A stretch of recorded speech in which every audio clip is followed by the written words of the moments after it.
It was dark. The kind of absolute silent dark that only happens at 4 a.m.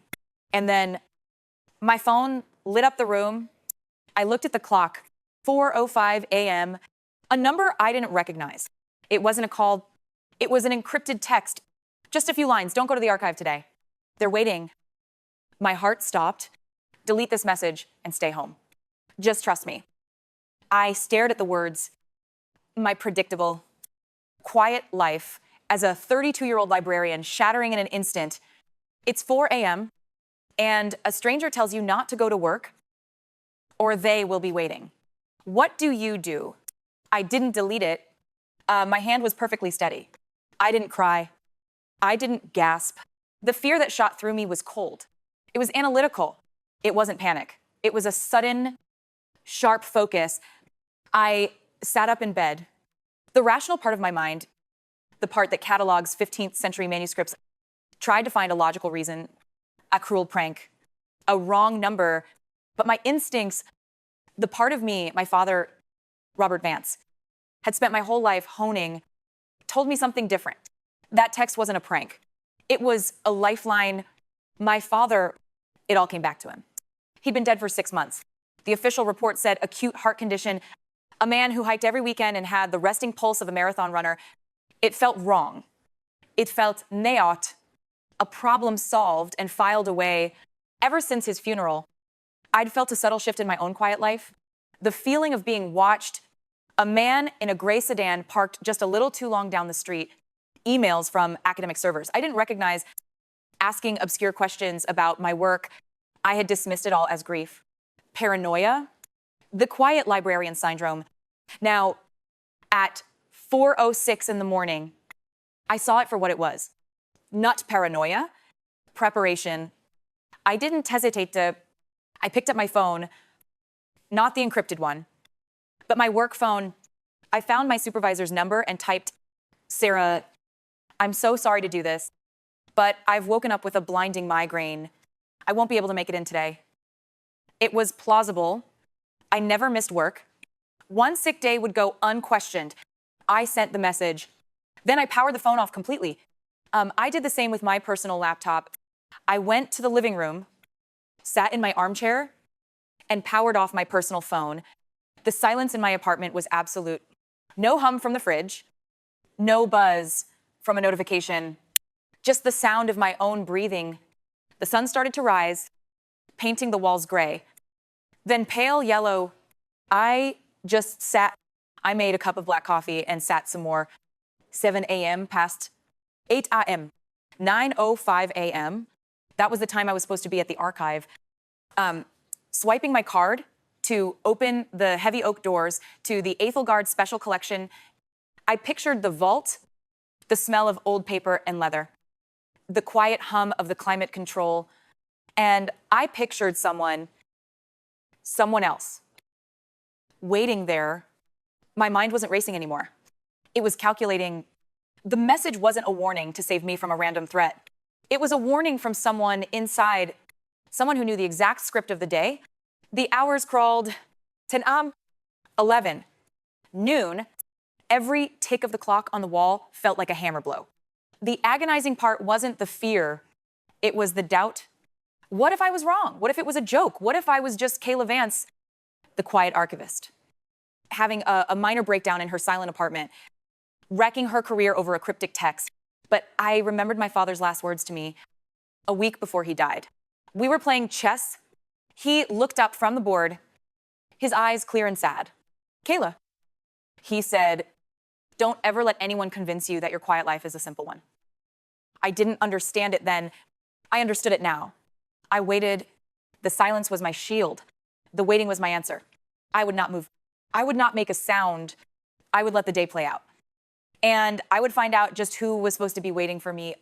By 1 p.m., the silence in the apartment was no longer a shield. It was an accusation. I started to feel foolish, ridiculous. My name is Kayla Vance. I'm 32 years old. And I live in a world defined by acid-free paper and humidity controls. I am the quiet archivist. The invisible one. I am the person who blends into the background so perfectly. I sometimes wonder if I'm there at all. And this is what I had built for myself I'd called it safety, this fortress of silence, this predictable routine, this life where nothing ever happens. But for the last 6 months, ever since my father died, that fortress had felt like a cage. There's a specific kind of ache that comes from being invisible.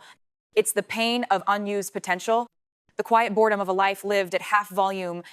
I'd look at the priceless, ancient texts I was paid to protect, and I'd feel a strange jealousy. At least they had a secret.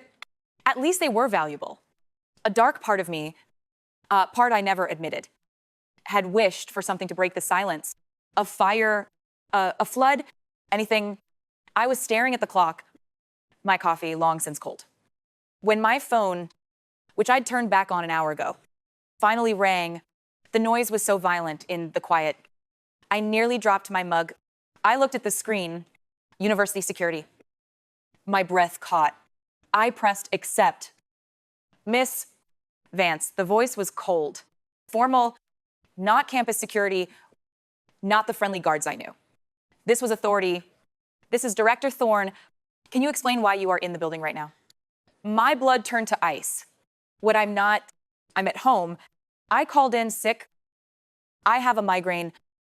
There was a long clinical pause. That's impossible. Ms. Vance. My heart wasn't pounding now. It was gone. Your university ID, he said, his voice flat, was used to enter the Ethelgard Special Collection at 9:05 a.m. At approximately 1:42 p.m., a containment breach was triggered. Priceless data has been corrupted. Several manuscripts are gone. That's not possible. I whispered, someone must have stolen my card. Is that so? The voice said, without a trace of belief, because we have timestamp security footage of you, Ms. Vance, leaving the main vault just before the alarm was pulled. You were the last one in and the last one out. I collapsed against the wall. My knees gave out. I wasn't a paranoid librarian in a quiet apartment. I was the star of a play I didn't know I was in. This wasn't a warning. It was a script, and I had just missed my cue. Someone had my ID. Someone had my face. Someone had just used my invisible, quiet life as the perfect weapon. I'd been perfectly, clinically, and completely framed. I was still pressed against the wall, the phone silent in my hand. When a new sound cut through the apartment, a knock, sharp, controlled, not the polite knock of a neighbor, and not the heavy fist of law enforcement. It was something else, urgent. I didn't move. I held my breath. The knock came again, harder. Kayla, open the door. We have to go. Now, I didn't recognize the voice. I crept to the peephole. It was Julian Shaw, the new visiting professor in the linguistics department, a man I'd maybe exchanged 3 words with. He was intense, dark-eyed, and always looked like he was analyzing everything in the room. Now, his face was pale, his eyes scanning the empty hallway behind him. I opened the door, just a crack. What are you? He didn't wait for an invitation. He pushed the door open, stepping inside, his presence filling my small Kiat apartment. He was already moving past me, toward the window, peering through the blinds. How did you know? I started, my voice barely a whisper. I sent the text. He said, not looking at me. His voice was low, fast. I was hoping it would be enough, clearly. It wasn't. The phone call, I said, my mind finally catching up. They said I was on video, Director Thorne. His name isn't Thorne. Julian snapped, and the men who just called you aren't campus security. They're corporate containment, and they are, right now, 5 minutes away from this building.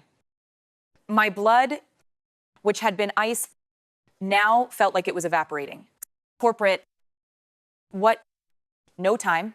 He turned from the window and finally looked at me. His eyes were not panicked. They were cold. Analytical, like a surgeon assessing a wound. They're not coming to arrest you. Kayla, They're coming to collect you. You were never meant to be here for that phone call. He grabbed a small, heavy black backpack from beside the door, a bag I'd never seen before, and threw it at me. Put it on, laptop, phone, nothing else. Leave your keys. Leave everything. I don't understand. I said, but my body was already moving, pulling the straps of the bag onto my shoulders. The weight of it was grounding. They staged the breach, he said, pulling me toward the door. The stolen data, the alarm. It was all a play to get you to either eliminate you in the chaos or, if that failed, to frame you so completely that you'd have nowhere to run.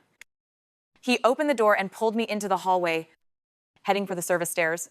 Run where? Why, I asked, my feet barely keeping up. Why me? We hit the stairwell, the door slamming shut behind us, the sound echoing on the concrete. He took the stairs 2 at a time, pulling me with him.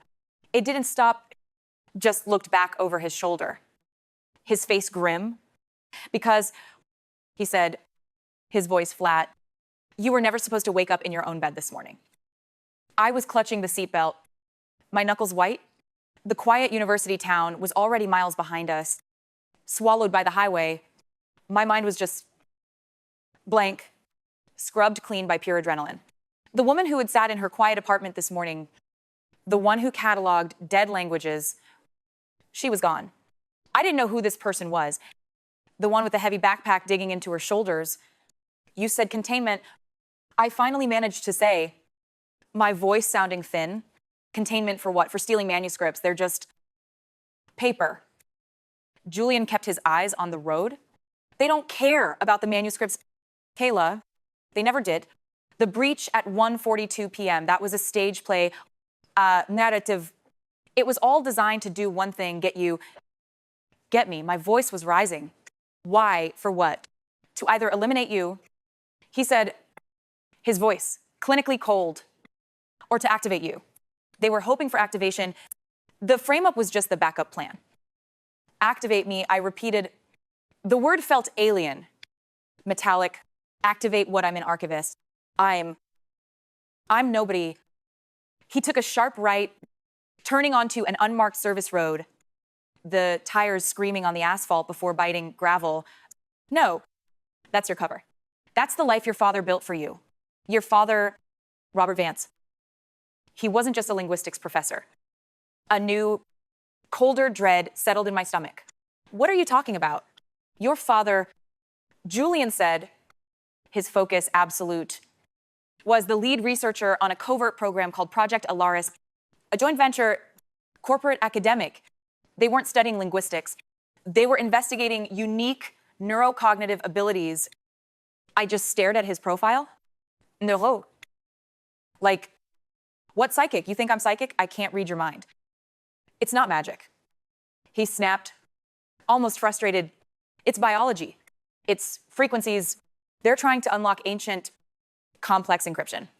Data that is so old and so dense, their supercomputers can't brute force it. They'd need 1 million years. They were failing. Until your father discovered you. He glanced at me just for a second, and his eyes were so intense, I couldn't look away. Your brain, it produces a unique cognitive frequency, a brainwave pattern that no one else has. It doesn't break encryption. Kayla, it resonates with it. He held up his hand, his fingers slightly apart, like he was, feeling a vibration. It's like a tuning fork. When you're near that data, the data unlocks itself. It wants to be found by you. Your father called it the Alaris Echo. You are Subject 9, and you are the only stable, natural-born echo on Earth. My head was spinning. Subject 9A. Alaris Echo. This was the language of science fiction, of madness. You're insane. How do you know all this? Why would you? Julian's face tightened. The muscles in his jaw bunching. A shadow I hadn't seen before passed over his features. Because your father, Robert, was my mentor. He found me first. My breath hitched. He pulled me from the program years ago. Julian said, his voice dropping, I was subject 4. I stared at him, the strange professor, the man who always looked a little out of place. You're one of them, a failure. He said, and the word was sharp. Bitter. My abilities were forced, artificial. They're unstable. They decay. He gripped the steering wheel, his knuckles turning white again. Yours. Yours are natural. Perfect. You're the key. He looked at me, and for the first time, I saw something under the cold, analytical surface. It wasn't kindness. It was a raw, desperate, need. That's why I sent the text.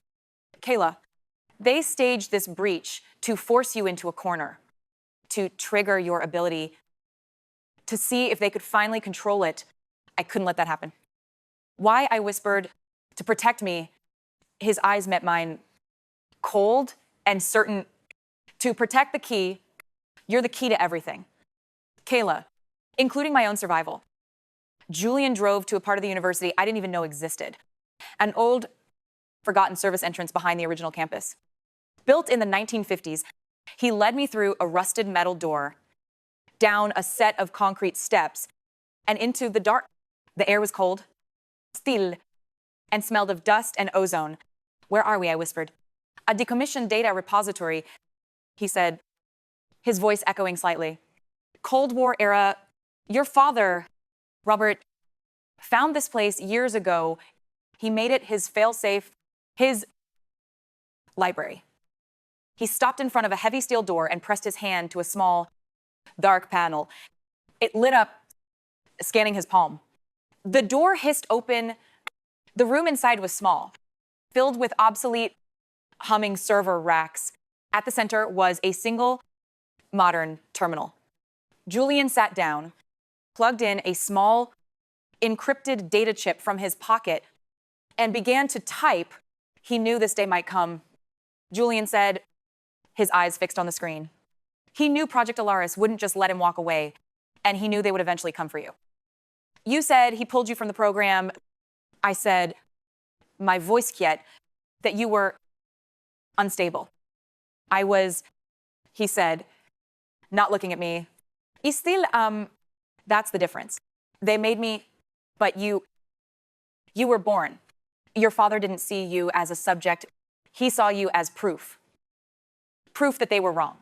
That disability was natural, not something to be manufactured and weaponized. He stopped typing. A single file had appeared on the screen. It wasn't a document.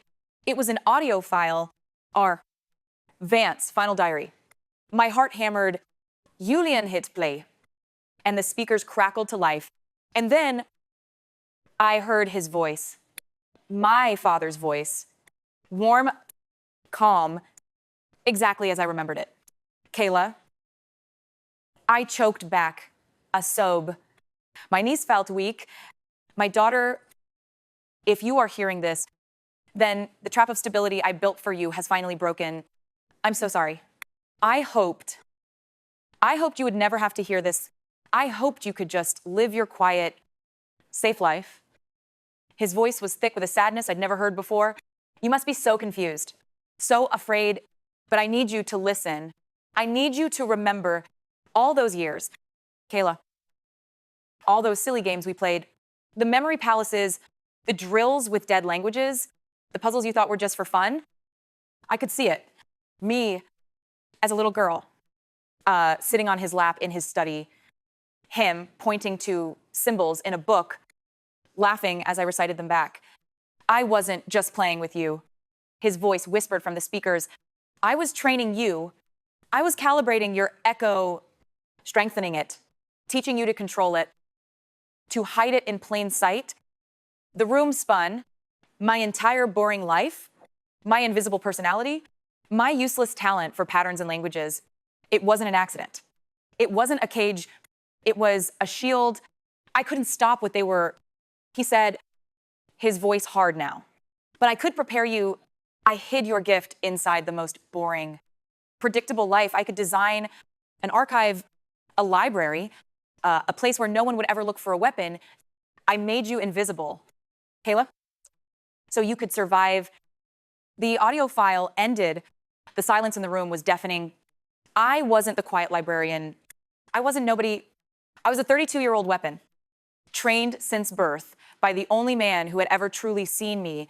And I had been perfectly, clinically, and completely protected. Then the terminal screen flickered. The audio file was replaced by a new final prompt. 2 glowing buttons. Initiate lockdown. Bury failsafe. Erase Project Alaris. Surrender. Initiate Cascade. Release all Project Alaris data to public channels. Julian stepped back from the terminal. He didn't say a word. He just watched me. The choice, surrender, and maybe they'd let me go back to a life, but it wouldn't be mine.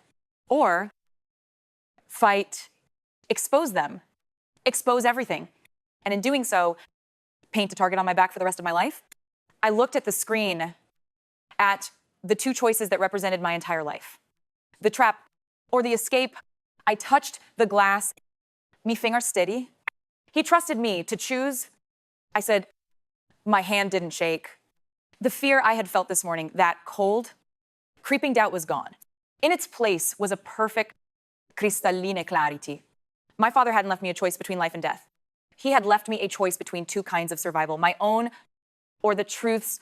I looked at the first button, initiate lockdown. I could press it, and this would all go away. The failsafe would erase itself. Project Alaris would be buried. I could walk out of here, disappear, and spend the rest of my life as the quiet librarian, always looking over my shoulder, always just an echo of the person I was supposed to be. Then I looked at the second button, initiate Cascade. This was not a choice. It was a recognition. I pressed my finger to the glass.